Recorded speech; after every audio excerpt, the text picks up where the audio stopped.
Release strategy में सबसे पहले रिलीज कोड देखना है। अभी अपन जो रिलीज स्ट्रेटेजी क्रिएट कर रहे हैं which is related to the without class, so we are not using any class during the creation of the release strategy. So सबसे पहले रिलीज कोड देना है। Release code means which person are going to release this strategy. So there are three release code 10, 20 and 30, and these persons are going to release this release strategy. Okay, then we are going to release indicator. What steps? So steps में पहला मैंने indicate किया है just for the example. First indicator है मेरा ये plant header पे approval होगा, देन SCM अप्रूव करेगा, देन रिलीज और देन ब्लॉक। ये इनका यूसेज जो है वो अलग अलग क्राइटेरिया में होता है। R is representing these details like age अगर मैंने इंडिकेटर आर यूज़ किया विच इज़ जो है वो सब अलग अलग क्राइटेरिया में यूज़ करेगा। Forming for requirement planning, release for quotation and release for issue of the PO। और इसमें फील्ड सिलेक्शन की मैंने ME51 सेलेक्ट करी है।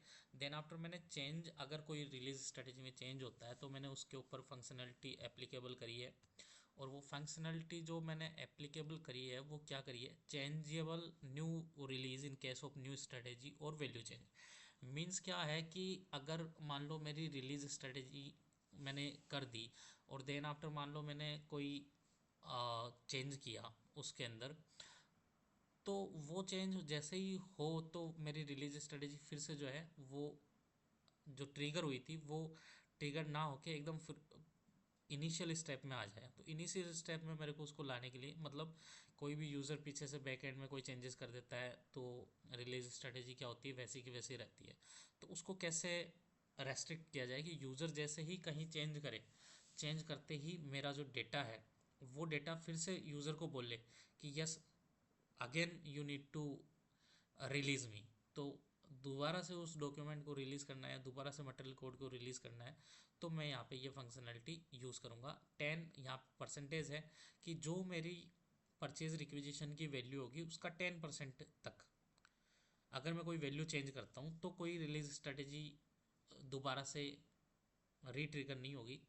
लेकिन अगर मान लो मैंने 10% वैल्यू से अबव, जैसे 10,000 मेरी वैल्यू है उसका 10%, तो 11,000 होता है। वो 11,000 से अबव कुछ है तो वो सीधा फिर इम्पेक्ट करेगा री रिलीज़ को। ठीक है, यहाँ पे मैंने ये डिटेल्स डाली। यहाँ पे देखो मैंने एक चीज़ और करी है। मैं यहाँ पे इसको बैक जा रहा हूँ। यहाँ पे मैंने एक चीज़ किया है, ये जो क्यू है सेकंड पोर्शन, अगर मान लो इसको मैं यहाँ पे कर देता हूँ 4 और रिलीज स्ट्रेटेजी इसको 10 कर देता हूँ वैल्यू चेंज। मैं ये भी आपको दिखा दूंगा अभी कि what the impact are going of this transaction. तो मैंने ये कर दिया। ब्लॉक्ड मीन्स ये फिर ब्लॉक रहेगा किसी भी पर्टिकुलर ट्रांजेक्शन के लिए। सो ये मेरा इंडिकेटर हो गया। देन आफ्टर है असाइन रिलीज इंडिकेटर्स। अब इंडिकेटर्स को मैं असाइन करूँगा। सो फर्स्ट देखो मैंने इंडिकेटर बनाया ये जो मैंने ब्लॉक्ड रखा है, लेकिन इसके साथ में कुछ भी असाइनमेंट नहीं है। ठीक है, लाइक एज ये क्या बोला है, indicator within the release strategy entity individual और department responsible for releasing approving a purchase requisition within the framework of the release strategy. तो यहाँ पे जो इंडिविजुअल है वो कौन रिस्पॉन्सिबल होगा रिलीज करने के लिए, वो यहाँ पे दिखाया हुआ है। The release sequence that which release point must have already released a requisition before the current individual department is allowed to release that requisition, which release code is assigned to the release point। ठीक है, next how the release indicator is set for a requisition item after the letter has been released by a release point। तो ये point है, मैंने यहाँ इसको blank रखा। Then after इसको मैंने ओके किया। अब इसका मैं F4 करके आपको दिखा देता हूँ what are the values inside this field. तो फर्स्ट है release status will not be set. तो यहाँ पे रिलीज स्टेटस सेट नहीं है। ठीक है, यहाँ रिलीज स्ट्रेटेजी चलेगी नहीं। Then release status will be set, यहाँ रिलीज स्ट्रेटेजी रहेगी। Release status is prerequisite, मतलब रिक्विजिट प्री रिक्विजिट है, तो वहाँ पे इस केस में ये आएगा।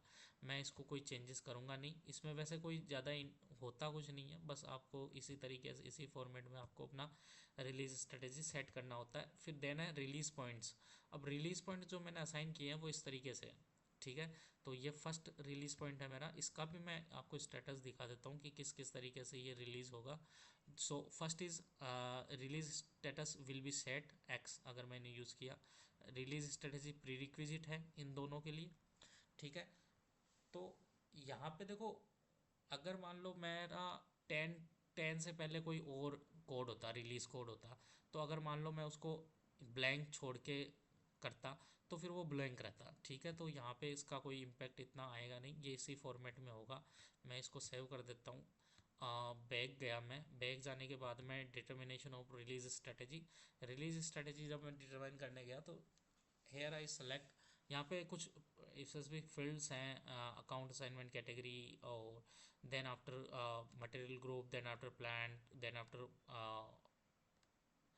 Purchase requisite. So this is work on the material group. अगर मटेरियल ग्रुप चेंज हो गया means you can not use the release strategy without the classification. So ये विदाउट जो क्लासिफिकेशन की रिलीज स्ट्रेटेजी होती है, वो रिलीज स्ट्रेटेजी ट्रिगर करती है आपकी पर्टिकुलर लाइन आइटम पे। So this is not affecting, this is not showing you in your header of the ME51N or ME21N anything। सो यहाँ ये थोड़ा सा आपको ध्यान रखना है कि रिलीज स्ट्रेटेजी जो विदाउट क्लासिफिकेशन है वो आपको केवल परचेज रिक्विजिशन में देखने को मिलेगी, वो भी आपके रेस्पेक्टिव लाइन आइटम के नंबर के ऊपर। So then after I am going to next field. यहाँ पे और कुछ नहीं है, यहाँ रिलीज स्ट्रेटेजी आएगी और जस्ट सिंपली हमें प्रेस करना है। मैंने एक पीओ क्रिएट किया था, सो सिंपली मैं आपको वो पीओ दिखा देता हूँ। सो मैंने क्या किया, ME52N जो परचेज रिक्विजिशन का ट्रांजेक्शन कोड है, so this is my transaction code, और यहाँ पे मैंने परचेज रिक्विजिशन क्रिएट करी।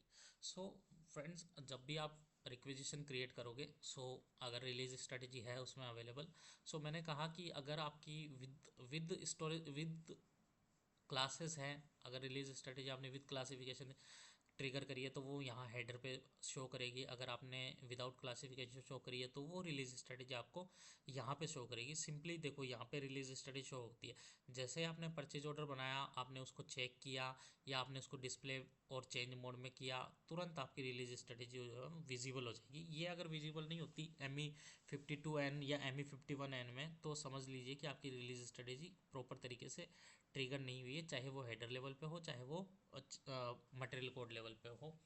सो अब अपन चलते हैं पार्ट कोड पे। अभी रिलीज स्ट्रेटेजी ट्रिगर है, मैं अब जाता हूँ ME54N/N for release of the release strategy. तो रिलीज स्ट्रेटेजी को मैं क्या करूँगा, अब चेक करूँगा, यहाँ पे रिलीज करूँगा मेरी PR को। So I am going to use ME54N transaction code to release my PR। so PR, this is not the header level release strategy, so मेरे को यहाँ पे मिलेगी आइटम लेवल पे।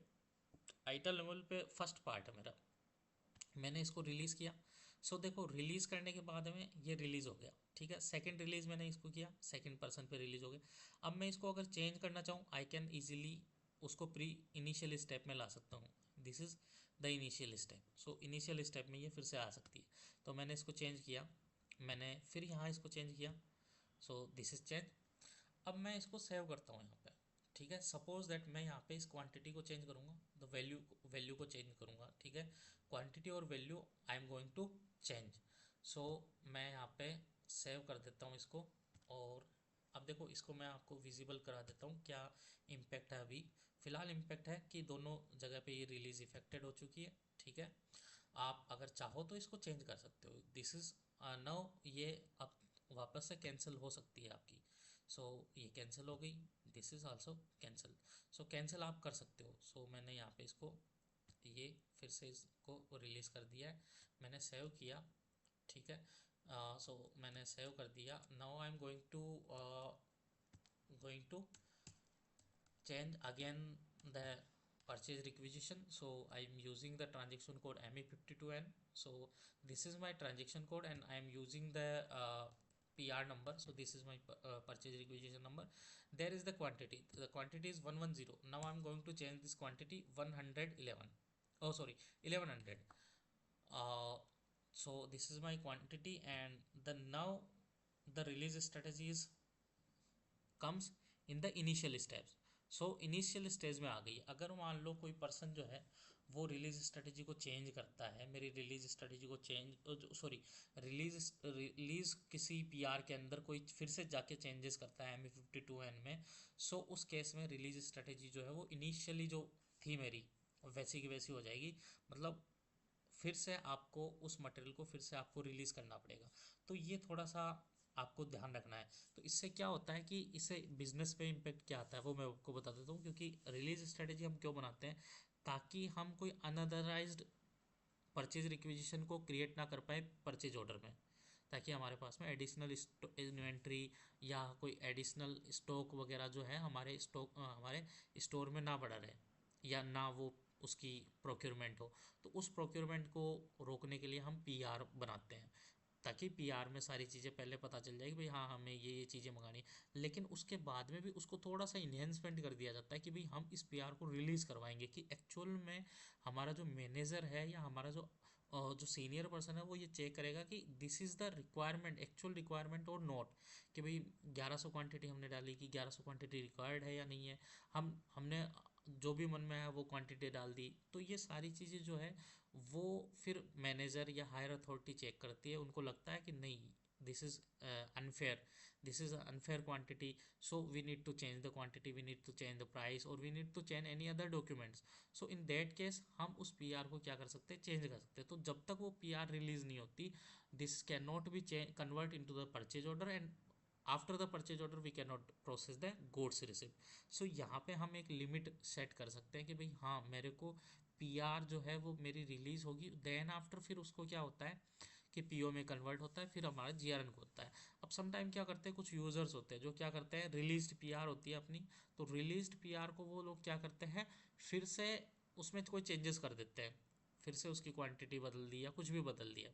तो जैसे ही उन्होंने कुछ भी बदला, वो पीआर जो है वैसी की वैसी रहती है, कोई चेंजेस नहीं आता। तो हमने सिस्टम में कॉन्फ़िगरेशन जो करी थी, अब कॉन्फ़िगरेशन कहाँ से हुई, जो कॉन्फ़िगरेशन हुई वो यहाँ से ट्रिगर होती है। जैसे आप अभी मैंने आपको बताया कि असाइन रिलीज इंडिकेटर जो वर्ड है, इसके अंदर जो हमने ये जो SCM अप्रूव्ड लिया था, इसका देखो मैंने कॉन्फ़िगरेशन क्या करी रिलीज इंडिकेटर में। देखो इसकी कॉन्फ़िगरेशन में मैंने क्या किया, SCM अप्रूव्ड के अंदर गया और इसके अंदर ये डाला, मैंने कोड डाला 4 और उसकी क्वांटिटी डाली 10%।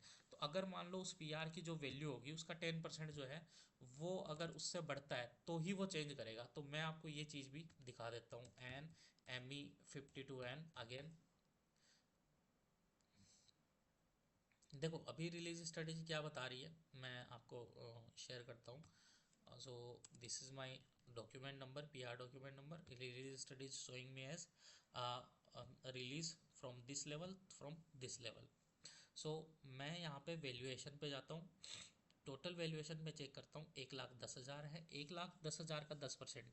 सो आई थिंक ये 1,10,000 की जगह मैं 111 क्वांटिटी कर देता हूँ। आई थिंक यहाँ से देखो इम्पैक्ट कुछ नहीं आएगा। अभी अपन चेक करते हैं, ये मैंने किया, देखो 1,11,000 हुआ, तो मैं 1,10,000 का 10% निकालता हूँ। 1 second, I am using the calculator. So 1,10,000 plus 10%, so value क्या आएगी, 1,21,000। तो 1,21,000 तो हुई नहीं अभी।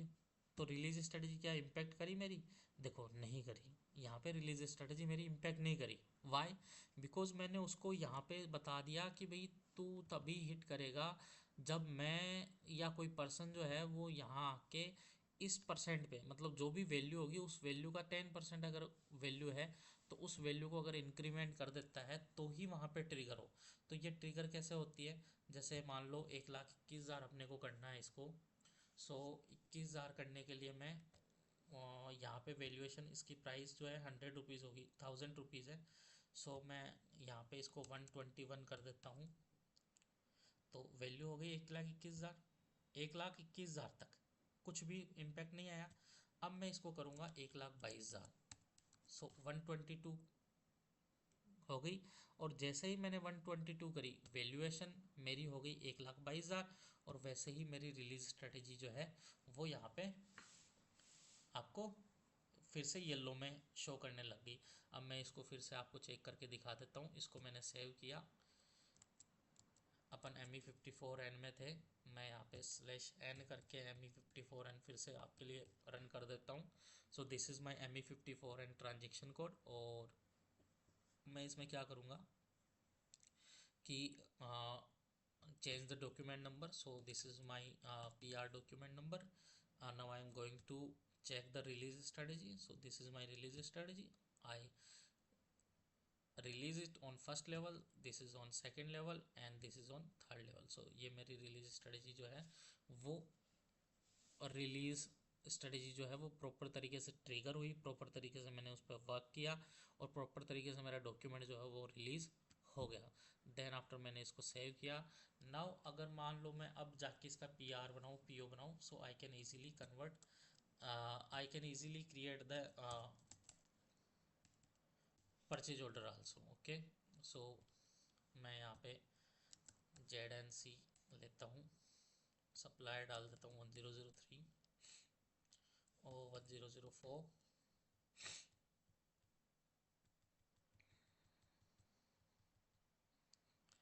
Purchase requisition item. So sometime data fetch कर लेता है ये, तो डेटा आया मेरा। What is the net price? This price is picked through the PIR info record. So info record अपने पास में अवेलेबल नहीं हो तो not a problem, not a big task. So valuation पे मैं गया, सेम प्राइस मैंने यहाँ एंटर करी, चेक किया is there any problem. So the problem is material not included in source list despite source list available. So we need to create the source list or we need to remove the source list. So ME 11 sorry ME01 is for source list. So this is my material and this is my plant. So I remove this source list permanently from here. Before deleting this, there is one option. Go to the MM02 transaction code, open the purchasing view. So this is my purchasing view, enter the plant, go down or remove the source list from here. So simply we can remove the source list indicator here.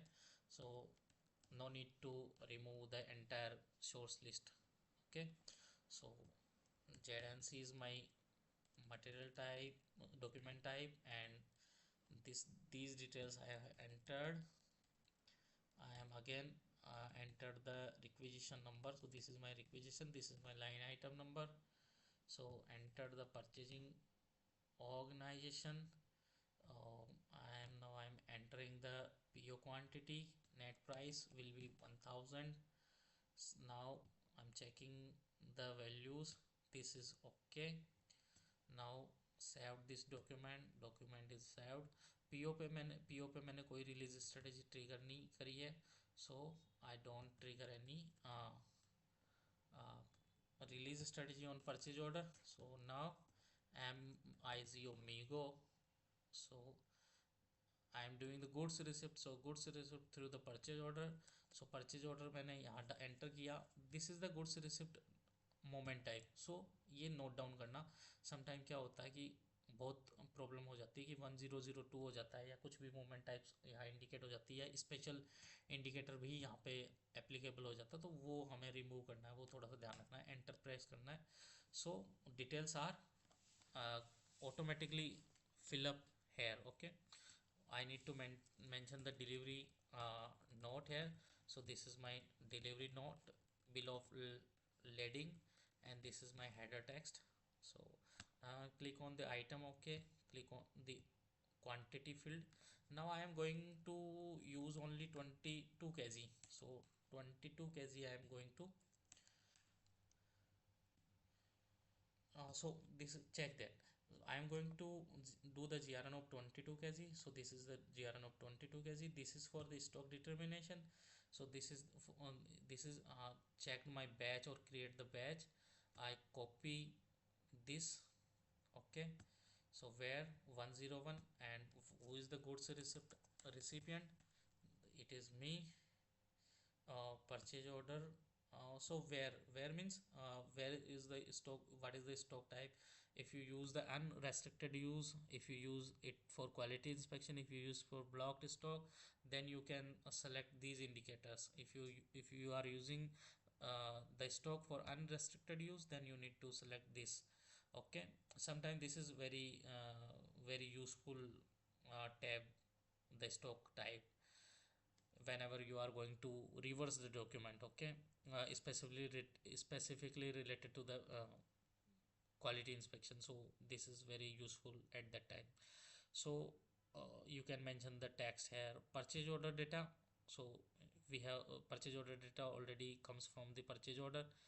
So delivery completed indicator, this is the partner, this is the batch we have created right now. The batch is comes under the restricted use, so this is the restricted use batch. What is my classifications? So classifications is the date of last goods received is this date, 10th April, and what is my shelf life expiry date is 12th April 2026, which is mentioned according, which is comes according to the material masters plant storage view. Okay, so I have mentioned these views. Okay, now I have checked the account assignment. This is my profit center. So profit center comes from the material master. Okay, so I checked this document. Document is okay, and post this document. The document is posted. So now I'm going to check the stock. So this is my stock. So stocks comes in the storage location, so ZROH. So right now it is not comes, means battery low. There is one problem, wait a second. It's connected.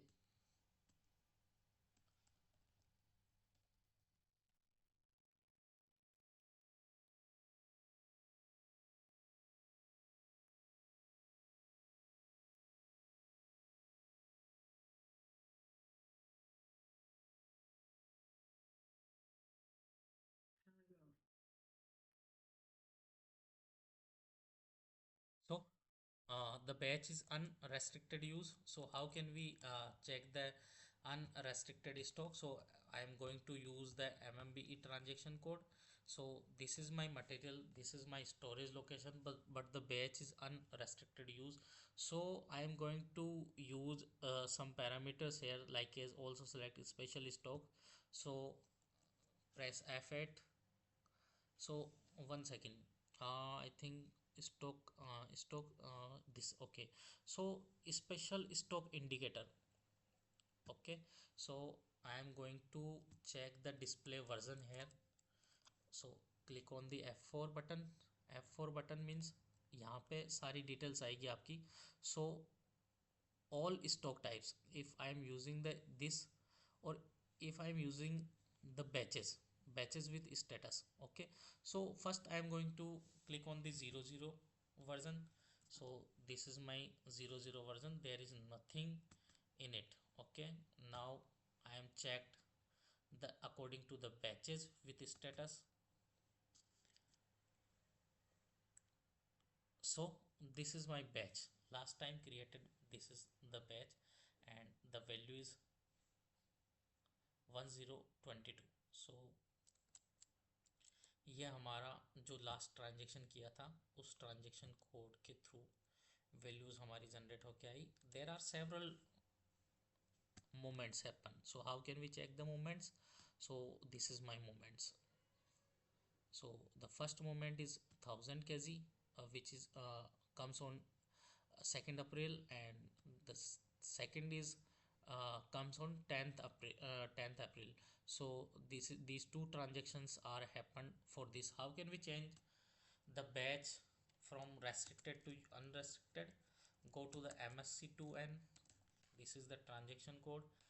Enter the plant, enter the batch, as well as if you have the plant code, if you have the storage location, then you need to enter, otherwise no need to enter these details.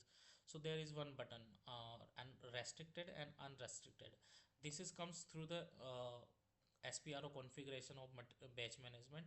So if you configured the batch as restricted during the GRN, if you configured the unrestricted, so these indicators are these radio buttons are behaving according to the SPRO configuration. So I am going to use the unrestricted use. So just click on this button. Okay, I clicked on this button, and now I'm going to check my MMBE. So again, I am open my MMBE via fresh transaction code. I remove this and enter the one here, remove this batch from here, and click on execute. So these are my quantities. So now batch is showing unrestricted use. So this is the release strategy without using the classification, and how can we successfully done the P2P process from PR creation to goods receipt. Okay, the invoice processing we will discuss on the next video. Thank you. Bye bye.